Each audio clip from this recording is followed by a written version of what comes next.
Happy Monday, and thank you for joining us on Cronkite Sports Now. It's Halloween week. Let's kick it off with a bang. Today on Cronkite Sports Now, the Cardinals fall to the Saints and make a big move. ASU football continues its free fall, and the Arizona Fall League comes to a close. All that and more coming your way on Cronkite Sports Now.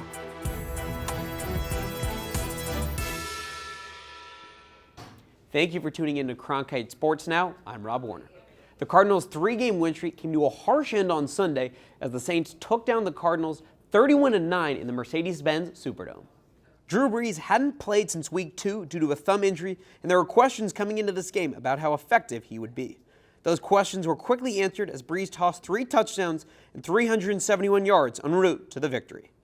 Today came with breaking news as the Cardinals traded for Dolphins running back Kenyan Drake, sending a conditional 6th-round pick to Miami.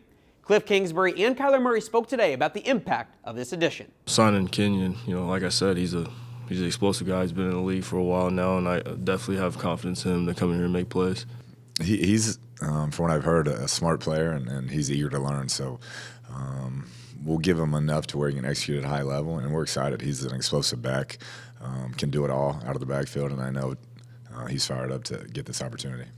Next up for the Cardinals, a home contest against the undefeated San Francisco 49ers on Thursday.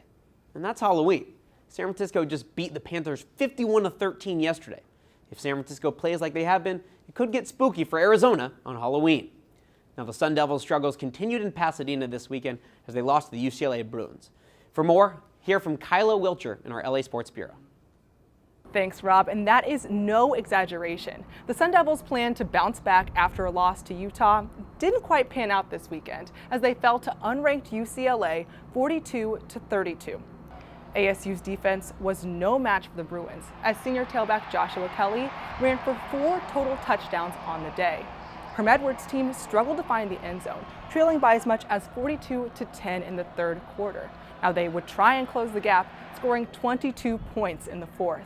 But there wasn't enough time for a Sun Devil comeback at the Rose Bowl on Saturday evening. Thanks, Kyla. Meanwhile, while it's been cooling down in the desert, the Phoenix Suns were straight hot on the court this past weekend. The Suns knocked off the LA Clippers 130-122 on the back of Devin Booker's 30-point performance. And this caps off a pretty impressive first week for Phoenix, and they'll try to continue that stretch tonight against the Utah Jazz at home. For more, we hear from Lamar Smith at Talking Stick Resort Arena. The Phoenix Suns offense has been hot. Through 3 games, they're 2-1 and averaging about 120 points per game and 29 assists per game. Coach Monty Williams has installed an offense that focuses on ball movement and sharp cuts. Though offense hasn't been the only thing the team has been focused on, leading the league in point differential. Tonight, they face the Jazz, who are number 1 in points allowed, and they're 5th in point differential. A great deal of respect for Utah, how they consistently just are the same team. They get better as the year progresses. They've added really good players.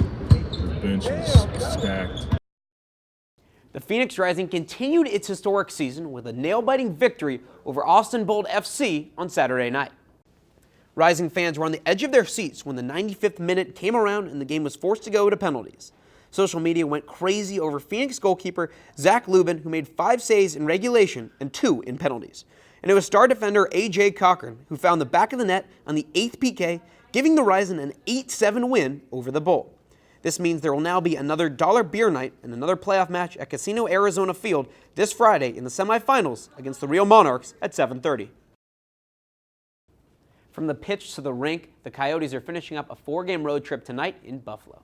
As the Yotes look to fend off the Sabres, head coach Rick Tocchet noted that they need to play a tight game to keep the score close. We can't play a loose game. If that's your man and it's a stop and start game, you go through him. I always tell the players, we don't have that style of team where, we're not going to go and kill people, but you have to be diligent and go through people. And this team, if you're not going through people and you're not on your guy, they'll make you look, that's why they score 5-6 a night. This team can make you look silly. The Arizona Fall League wrapped up its season on Saturday as the Salt River Rafters took on the Surprise Saguaros. The Rafters were the best team this fall, finishing with a record of 17-11-1. Miami Marlins Gerard Encarnacion did what he's been doing all fall, hitting a grand slam to take the lead. The Rafters ultimately beat the Saguaros 5-1. Now, what makes the Fall League so unique is that each team is made up of players from several teams and only have a few weeks to build their team chemistry and find success. Winning Raptors pitcher Ashton Godot said the Raptors bond is what made the difference on Saturday. We were all together in the dugout, and when Encarnacion hit that home run, our dugout exploded. We were just having fun. We just wanted to have, honestly, we were just having more fun than they were, I think. We all get along great. That was apparent from just our workouts before the season. That was one of the first comments I made to my parents, was how well we got along. And it's kind of sad because we don't see really the Marlins, the Twins, or the Rays at all during the season. So I made a lot of friends here. So it's going to be sad not seeing them next year. But I'm thankful for the people I met. After the Nationals shocked the nation, winning back-to-back games in Houston, the Astros return the favor, winning 3 games consecutively in our nation's capital. Game 6 will be tomorrow night at 5:07. That does it for today's edition of Cronkite Sports Now. For Arizona sports stories from around the Valley, visit the Cronkite Sports tab on arizonasports.com. And as always, for top Arizona news stories, head over to our website at cronkitenews.azpbs.org. And be sure to tune in tonight at 5 p.m. on Arizona PBS for our nightly newscast. On behalf of the entire Cronkite Sports Now crew, thank you for joining us, and I'm Rob Warner saying so long, and we'll see you tomorrow.